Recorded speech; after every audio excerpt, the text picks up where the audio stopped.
The Lebanese Katyusha strikes and does not care.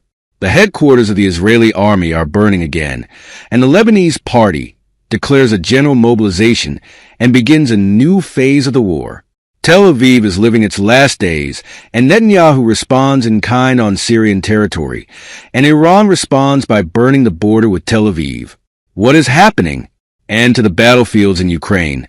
The Russian Tsar orders a squadron of his warplanes to bomb Hou, and Germany recognizes the end of Zelensky's army. America declares that it is time to end the war and negotiate with Putin. And to the land of Algeria. Tebboune wins a new presidential term, and the Algerian people say their word in the face of Netanyahu and declare solidarity with the Palestinian people. Follow us. Lebanon is burning. Tel Aviv. The Lebanese party announced that it carried out 6 new operations today against the Israeli army, and it also published 2 video clips documenting the bombing of Israeli military sites. Early on, the party published a video clip that it said was to target the Branet barracks of the Israeli army on the southern Lebanese border.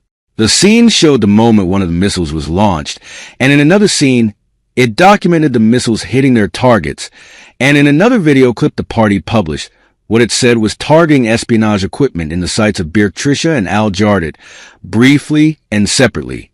The party announced a series of operations and said that its fighters bombed the settlement of Kiryat Shmoa this morning with a group of Al-Falak rockets. It later announced that it bombed it again with an intensive group of rockets, according to the statement, and with a group of Katyusha rockets. The party announced the bombing of the settlement of Shamir in northern Israel. The party targeted the espionage equipment in the Al-Malakiya site with a direct hit, confirming that it hit it directly, which led to its destruction, according to the statement. The party also targeted the espionage equipment in the Ruwaysat al-Alam site in the occupied Lebanese hills of Kafr Shuba with what it described as appropriate weapons, confirming that it hit it directly and destroyed it. The party said that it launched an air attack with a squadron of swooping drones on the Ras al-Nakr al-Bar site. The party explained that it targeted the locations of the occupation officers and soldiers, confirming that the drones hit their targets accurately. The bombing of Syria. A bloody night that Syria experienced after it launched Israeli warplanes launched violent raids on several areas in the country. The Israeli raids resulted in the death of 5 people and the injury of 19 others, according to the Syrian news agency. On the other hand, the Israeli warplanes attacked southern Lebanon with several raids, where an Israeli drone dropped 2 bombs on the outskirts of Kfar Kila. The Israeli army also shelled the outskirts of the town of Kfar Kila with mortar shells from the hostile Al-Madal site, according to the Lebanese national news agency. As for Gaza, the Israeli army continues its land, air, and sea attacks on the Gaza Strip for the 339th day of the ongoing aggression, where air raids and artillery shelling targeted various areas in the Strip, leading to dozens of deaths and injuries, including children, according to the Palestinian news agency Wafa. Germany begs Putin. German Chancellor Olaf Scholz said today that the time has come to hold discussions on how to accelerate the end of the armed conflict in Ukraine. Scholz said during a television interview, "I believe that now is the time when we need to hold discussions on how to move on from the current state of war to peace faster than seems possible at the moment." Scholz added, "In any case, there will be a peace conference coming, and I agree with Vladimir Zelensky that Russia should also participate in it." Earlier, Russian President Vladimir Putin said in his comments at the plenary session of the Eastern Economic Forum on the possibility of holding negotiations with Ukraine that it is necessary to look for forms and guarantees that at least work in one way or another. The Russian special military operation that began on February 24th, 2022 aims to protect the residents of Donbass who have been persecuted and exterminated by the Kiev regime for years. Tebboune is the president of Algeria. The National Election Authority in Algeria announced the victory of President Abdelmadjid Tebboune for a second presidential term after obtaining 94.6% of the votes. The election authority explained that the candidate Abdelali Hassani Cherif, head of the Movement for a Peaceful Society, obtained 3.7% of the votes, while the candidate Youssef Alchich, first secretary of the Socialist Forces Front, obtained 2.1% of the votes. The results of the sorting inside and outside Algeria recorded 5,630,000 votes for the three candidates, of which Tebboune obtained 5,030,000 votes. The National Election Authority in Algeria expressed deep satisfaction with the wide participation of citizens in this electoral entitlement and praised the conditions that characterized the electoral campaign, which was characterized by calm and peacefulness, according to its expression. The election authority said that it recorded 6,689 activities, including 1,529 gatherings held by the three candidates and their representatives. In contrast, the campaign of presidential candidate Abdelali Hassani Sharif said in a statement that it recorded violations in the elections. The campaign indicated that it recorded what it said were unacceptable administrative practices by the Independent National Election Authority, including pressure on some supervisors, i.e. polling station officials, to inflate the results and not hand over the sorting records to the candidates' representatives, as well as group voting by proxy. In an opinion article in the Financial Times, the directors of the two intelligence agencies said that a ceasefire could end the suffering of Palestinian civilians and the horrific losses in the spirits and the return of the hostages to their homes after 11 months of captivity.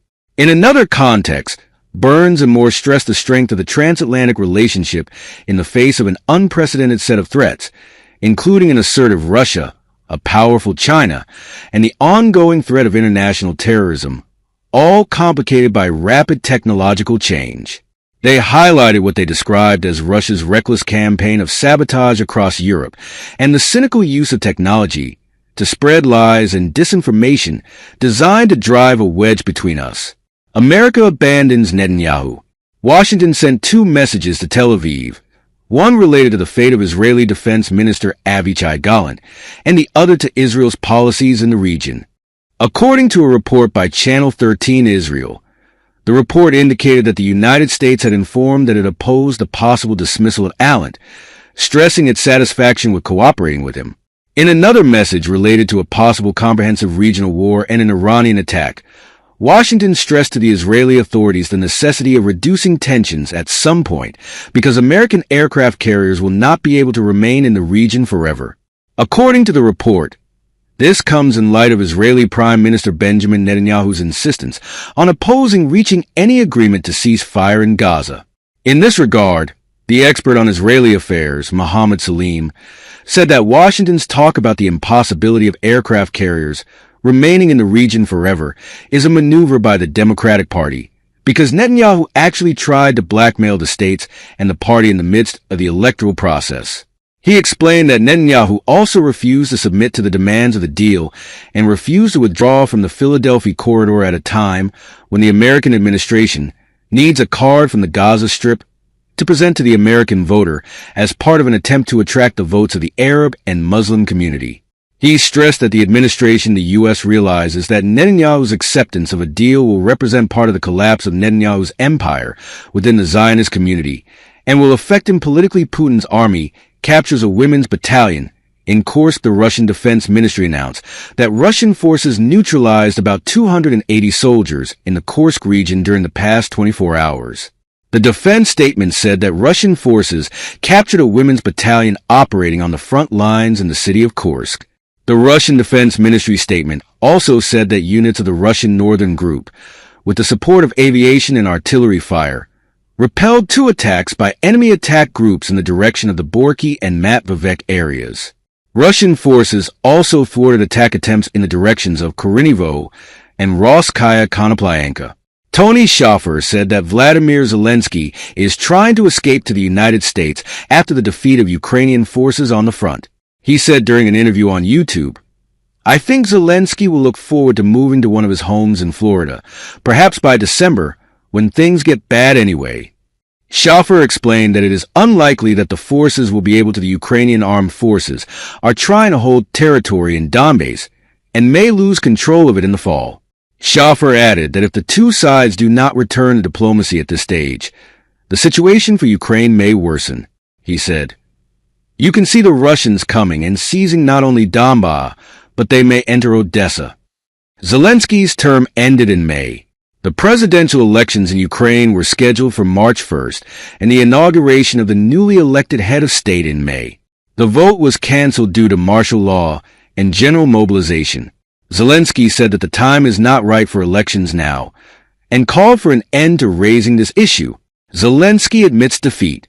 Ukrainian President Volodymyr Zelensky confirmed in a statement that our operation in Kursk neutralized the risks of a new Russian attack from the region, considering that Russian President Vladimir Putin seeks to occupy as much Ukrainian territory as possible.